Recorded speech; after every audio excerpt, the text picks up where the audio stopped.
નમસ્તે વિદ્યાર્થી મિત્રો, હું છું ભાર્ગવ લાઠિયા અને સ્વાગત છે તમારું ફરી પાછું આપણી આ એજ્યુકેશનલ એક્સપર્ટ યુટ્યુબ ચેનલ ઉપર. મિત્રો, આજે આપણે ધોરણ 9માં વિષય વિજ્ઞાન અને ટેકનોલોજીમાં ચેપ્ટર નંબર 10 કાર્ય અને ઉર્જા, બરાબર, જેમાં કાર્ય વિશેની વાત આપણે લાસ્ટ લેક્ચરની અંદર છે તે કરી ગયા.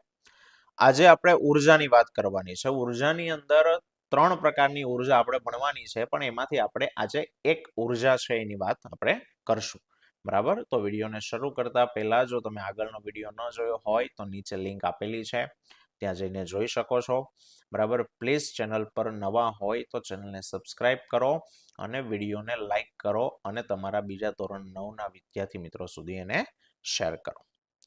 ચાલો, આ બધા ટોપિક ચાલી ગયા છે. ચાલો વાત કરીએ ઉર્જા.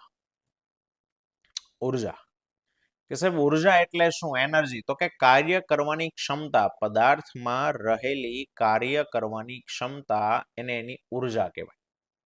હું અત્યારે ભણાવું છું, મારામાં જે કામ કરવાની ક્ષમતા એ મારી ઉર્જા. હું સવારથી સાંજ સુધી ભણાવ્યા રાખું તો સાંજ થાય તો મારી ઉર્જા શું થાય? તો કે ઘટે. કારણ કે કામ કરો તો કામ કરવામાં ઉર્જાનો શું થાય? તો કે વ્યય થાય. જો લખ્યું છે કે જે પદાર્થ કાર્ય કરે છે તેની ઉર્જામાં ઘટાડો થાય. હું અહીંયા બેઠો બેઠો ભણાવવાનું કામ કરું છું તો મારી ઉર્જા વધે નહીં, ઘટે, બરાબર. અને જેના પર કાર્ય કરે એની ઉર્જામાં વધારો થવો જોઈએ. હું કામ કરું છું તમારા ઉપર, તમને ભણાવું છું ને, તો તમારી ઉર્જા વધવી જોવે, પણ એવું થતું છે નહીં, કારણ કે આપણને ભણવાની ઈચ્છા તો હોય નહીં. પણ એનાથી ઊંધું વિચારો. મોટિવેશનલ કાર્યક્રમમાં તમે જાઓ, કોઈ વ્યક્તિ સામેથી સ્ટેજ ઉપર તમને મોટિવેટ કરે તો અહીંયા ઊભો ઉદાહરણ આપે, બૂમ બરાડા પાડે, તો એની ઉર્જા ઘટશે અને તમારામાં તો ઘડીક પાવર આવી જાય ને. કેજીએફ જોઈને આવો એટલે શું લાગે? આપણે જ રોકીભાઈ, બરાબર ને. બાહુબલી જોઈને આવીએ એટલે આપણને એમ થાય કે આપણામાં ઉર્જા આવી ગઈ, આપણે જ બાહુબલી છીએ, બરાબર. તો યાદ રાખજો, હંમેશા જે પદાર્થ, જે વસ્તુ, જે વ્યક્તિ કાર્ય કરે છે એની ઉર્જામાં હંમેશા શું થાય? તો કે ઘટાડો થાય, બરાબર. અને જેના ઉપર કાર્ય કરવામાં આવે એની ઉર્જામાં શું થાય? તો કે વધારો. એક સિમ્પલ ઉદાહરણ આપું. સાયકલ પડેલી છે, એ સાયકલની પાસે બોલો કેટલી ઉર્જા? કોઈ કામ કરવાની ઉર્જા છે? નથી. સાયકલ એની જાતે કોઈ કામ કરશે? નથી કરવાની. તો એની ઉર્જા કેટલી? 0. ધારો કે સવારનો સમય છે, હું અત્યારે જમીને બેઠો છું, મારાની અંદર ફૂલ ઉર્જા છે. ધારી લો કે 1000 જૂલ જેટલી ઉર્જા મારામાં છે. હું સાયકલ ઉપર બેસું અને પેડલ મારવાની શરૂઆત કરું તો કામ કોણ કરે છે? બોલો, હું કરું છું ને પેડલ મારવાનું. તો હું જેટલી સાયકલ ચલાવીશ એટલી હું થાકીશ કે નહીં થાકું? થાકીશ, સિમ્પલ વાત છે. તો હું થાક્યો એટલે મારી ઉર્જા શું થઈ? તો કે ઘટી. અને સાયકલ જે પેલા સ્થિર હતી, હવે એની જગ્યાએ ક્યાં આવી? તો કે ગતિમાં આવી. અને ગતિમાં આવી એટલે એની ઉર્જામાં શું થયો? તો કે વધારો. વધારો. મારી જેટલી ઉર્જા ઘટે એટલી જ સામે વધે. મારી 1000 જૂલ માંથી 900 જૂલ થઈ ગઈ, ઘટીને 100 જૂલ ઘટી ગઈ, તો એની 0 માંથી 100 વધી ગઈ. હું જેટલા વધારે પેડલ મારીશ એટલી વધારે ઉર્જા મારી ઘટશે ને એટલી જ વધારે સાયકલમાં આવશે. બોલો, ક્લિયર? આગળ વધીએ. ઉદાહરણ કહે છે કે ધારો કે કોઈ પદાર્થ એ પાસે ઉર્જા છે અને જ્યારે પદાર્થ બી સાથે આંતરક્રિયા, અંતર નહીં પરંતુ આંતરક્રિયા કરે, એટલે કે એના સંપર્કમાં આવે, એના ઉપર કોઈ કામ કરે, ત્યારે જે બીજો પદાર્થ છે થોડીક ઉર્જા મેળવે, એની જગ્યાએથી ખસે અને પદાર્થ એ શું કરે? તો કે ઉર્જાને ગુમાવે.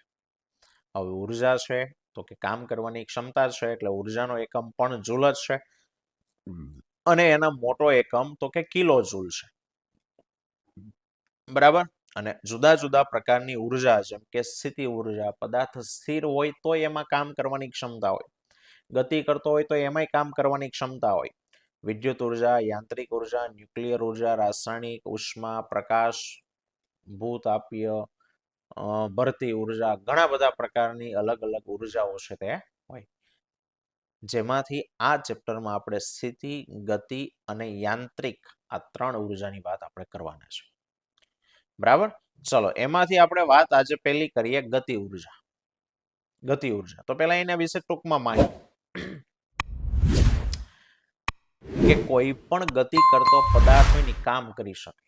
કામ કરવાની ક્ષમતા, કામ ગમે એ પ્રકારનું હોય, હું અહીંયા ભણાવવાનું કામ કરું છું, બાર મજૂર કોઈ જમીનમાં ખોદકામ કરવાનું કામ કરતો છે, આકાશમાં પક્ષી ઉડે એ ઉડવાનું કામ કરે છે, તમે ભણો છો એ ભણવાનું કામ કરો છો, કોઈ પણ પ્રકારનું કાર્ય હોઈ શકે, કામ કરવાની જેનામાં ક્ષમતા હોય એટલે એને ઉર્જા કહેવાય.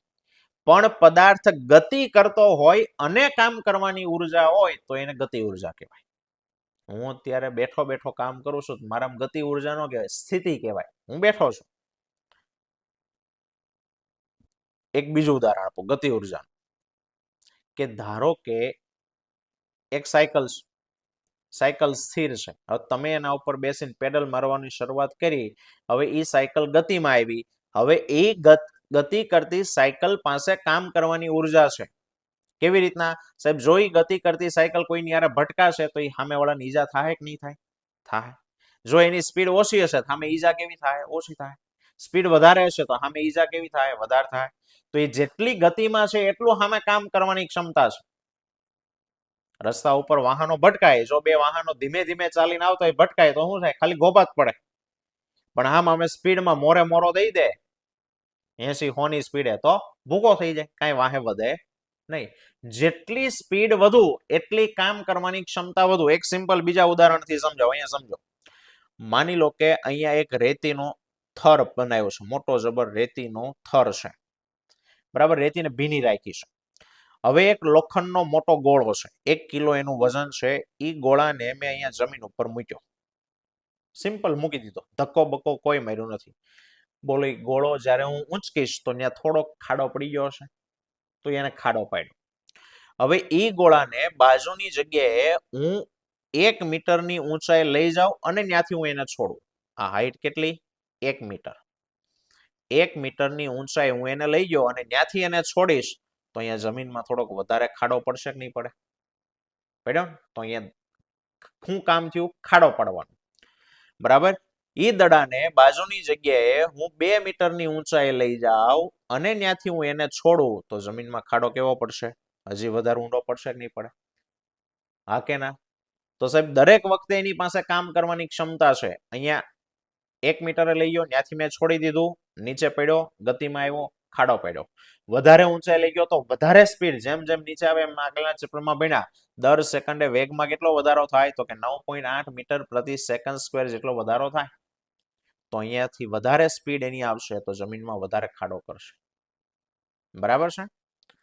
ચલો, ઝડપથી ગતિ કરતા પદાર્થ એ ધીમેથી ગતિ કરતા પદાર્થની સાપેક્ષમાં વધુ કામ કરી શકે. કોણ? ઝડપથી ગતિ કરતો હોય ને એની કામ કરવાની ક્ષમતા વધુ હોય. એટલે કે પદાર્થની જે ગતિ ઉર્જા છે એની ઝડપ સાથે વધે. ઝડપ કયો અથવા તો વેગ કયો, કિંમત તો બેની સરખી જ છે. ગતિ ઉર્જાને અંગ્રેજીમાં કાઇનેટિક એનર્જી કહેવાય. એટલે એનર્જી એટલે ઈ અને કાઇનેટિક એટલે કે, એટલે ગતિ ઉર્જાને ઈ કે સંજ્ઞા વડે દર્શાવે. આમ બાજુમાં નથી લખ્યું, બરાબર? ઈ કે નીચે લખ્યો છે, ઈ કે વડે દર્શાવાય. હવે સાહેબ આપણે ગતિ ઉર્જા શોધવી હોય તો એને શોધી શકાય?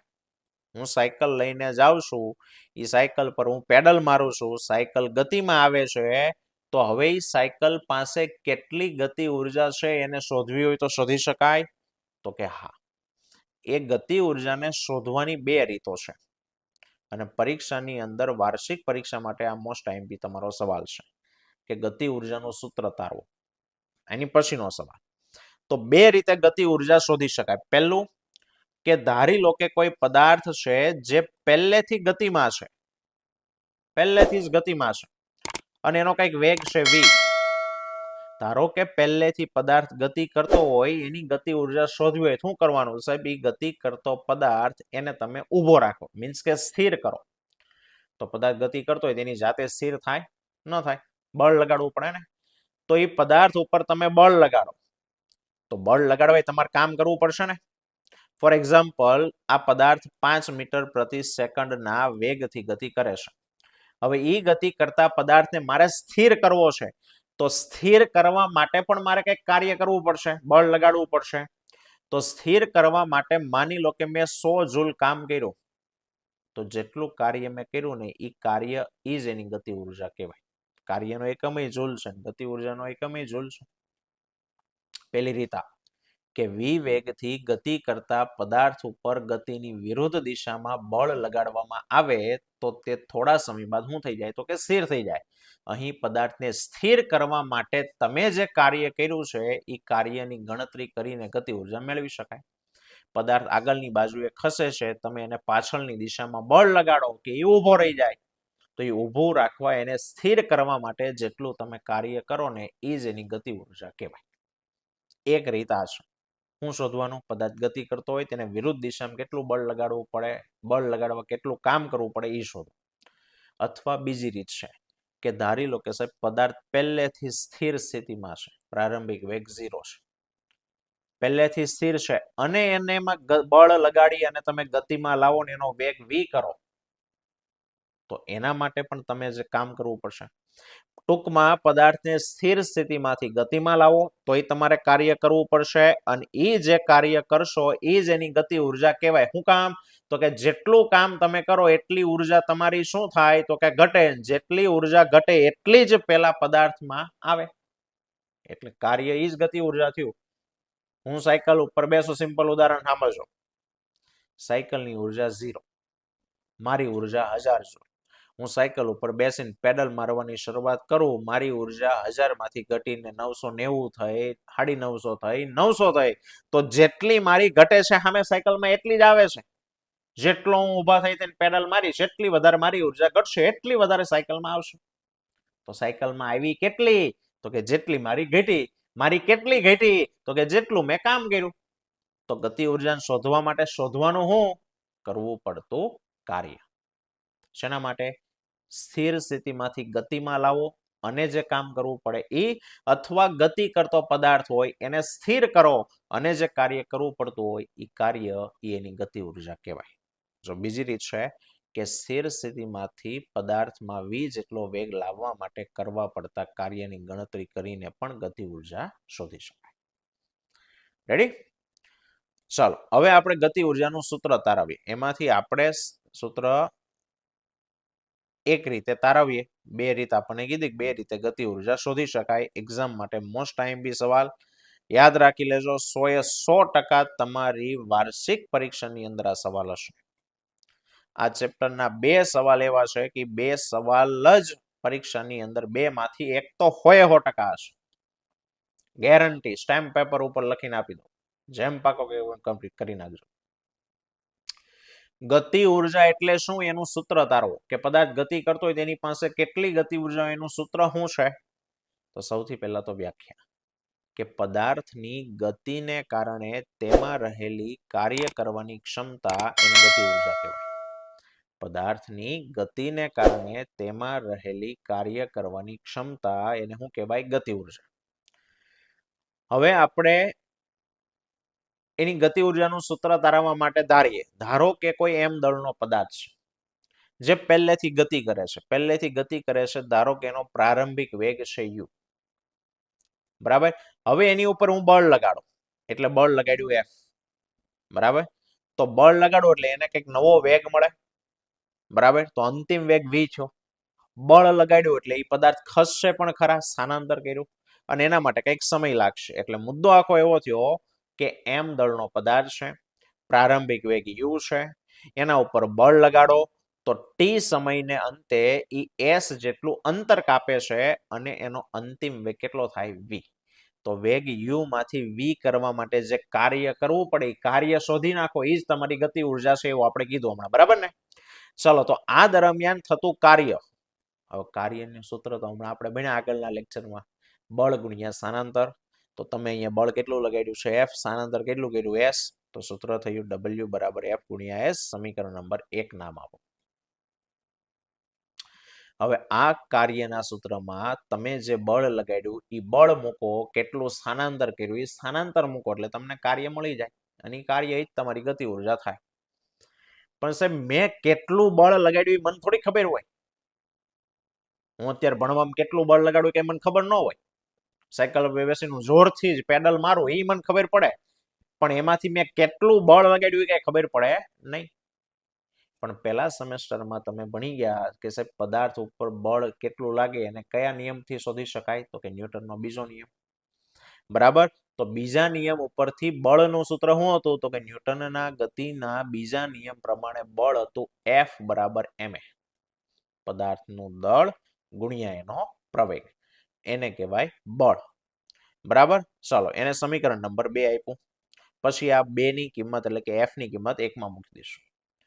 હવે સાહેબ પદાર્થ સ્થાનાંતર કેટલું કરે છે, ચાલો એ તો આપણે કદાચ માપી પણ શકીએ. બરાબર, કેટલું એ કહીશો. પણ આપણે ચેપ્ટર 7 માં અચળ પ્રવેગી ગતિના સમીકરણ હતું v² - v² બરાબર 2s. આમાંથી સ્થાનાંતરને કરતા બનાવો. તો v² - v² બરાબર 2s, એમાંથી s ને કરતા બનાવો તો આવડું આ 2s સામે છેદમાં જાય એટલે s બરાબર v² - v² છેદમાં 2a થાય. આને કયો સમીકરણ નંબર 3. અને હવે કાન ખોલીને જોજો, સાંભળજો કે સમીકરણ 2 અને સમીકરણ 3 એની કિંમત, આ 2 ની કિંમત એટલે f ની અને આ s ની કિંમત સમીકરણ 1 માં મૂકો. ચાલો સમીકરણ 1 માં શું છે w, તો w એમનું એમ. બીજું શું છે f, તો f ની જગ્યાએ શું લખવાનું ma. હાલો આવી ગયું ma, ક્લિયર. બીજું શું છે s ઇન્ટુ એટલે કે ઇન્ટુ s ની કિંમત શું આવી v² - v² ના છેદમાં 2a આવી, જેમાંથી અહીંયાથી એક a કેન્સલ થઈ ગયો. બરાબર, ઉપર નીચે a છે કેન્સલ થઈ ગયો. તો વધ્યું કેટલું m કૌંસમાં v² - v² ના છેદમાં 2. આ છેદના 2 1 છેદમાં 2 કહેવાય, આગળ લઈ લીધા તો w બરાબર 1 છેદમાં 2 m અને આને કરી દીધો કૌંસ v² - v². રેડી, આટલું કામ કરવું પડે. જો એનો વેગ u હોય, એમાંથી v તમારે કરવો હોય, બળ લગાડો અને જે કાર્ય કરવું પડે તો સૂત્ર આવડું આવ્યું. પણ આપણે ધારી લઈએ, ધારો કે પદાર્થ સ્થિર સ્થિતિમાંથી ગતિની શરૂઆત કરતો હોય. જો સ્થિર સ્થિતિમાંથી શરૂઆત કરતો હોય તો પ્રારંભિક વેગ કેવો થાય તો કે 0 થાય, અને 0 થાય તો ઉપરના સૂત્રમાં મૂકી દો u ની કિંમત 0, તો સૂત્ર શું બન્યું w બરાબર 1/2 mv². એટલું કામ કરવું પડે. m દળનો પદાર્થ એને સ્થિર સ્થિતિમાંથી v જેટલો વેગ જો એનો લાવવો હોય તો 1/2 mv² કામ કરવું પડે. મેં હમણાં કીધું જેટલું કામ કરશો એટલી ઉર્જા ઘટશે, જેટલી ઘટશે એટલી જ ગતિ ઉર્જા આવશે, જે પદાર્થમાં ગતિના સ્વરૂપમાં સંગ્રહ પામે. એટલે આ જે કાર્ય હતું આને જ ગતિ ઉર્જા કહેવાય. એટલે કાઇનેટિક એનર્જી EK બરાબર 1/2 mv², સમીકરણ નંબર 4, જેને ગતિ ઉર્જાનું સૂત્ર કહેવાય છે. બરાબર છે. તો મિત્રો મોસ્ટ આઈએમપી સવાલ છે. જો તમને આની અંદર ખ્યાલ ના આવ્યો હોય તો નીચે કઈ બાબત નથી સમજાણી કમેન્ટ કરજો, અથવા વિડીયોને ફરી પાછો એકવાર રિપીટ કરી દેજો. મોસ્ટ આઈએમપી સવાલ છે. ચલો, અને કેટલાક ગતિ ઉર્જાના ઉદાહરણ આપી દઈએ કે સાહેબ કઈ કઈ વસ્તુમાં ગતિ છે. જે વસ્તુ ગતિ કરते બધામાં ઉર્જા હોય, જેમ કે બંદૂકમાંથી છૂટેલી ગોળી, ખૂબ ઝડપથી ફૂંકાતો પવન, વહેતું પાણી, વૃક્ષ ઉપરથી પડતું ફળ, ધનુષમાંથી છૂટેલું તીર, આ બધાની પાસે જે ઉર્જા છે કઈ છે ગતિ. બંદૂકમાંથી ગોળી છૂટી તેમાં ઉર્જા છે એટલે દી સામે વાળામાં હોલ પાડી દે. Ready, okay. તો આટલે સુધીનું આજે આપણે રાખીએ. આ તો મિત્રો આજનો આપણો ટોપિક. આવતા વિડીયોમાં ફરી પાછા મળીશું. ત્યાં સુધી જય હિન્દ, જય ભારત.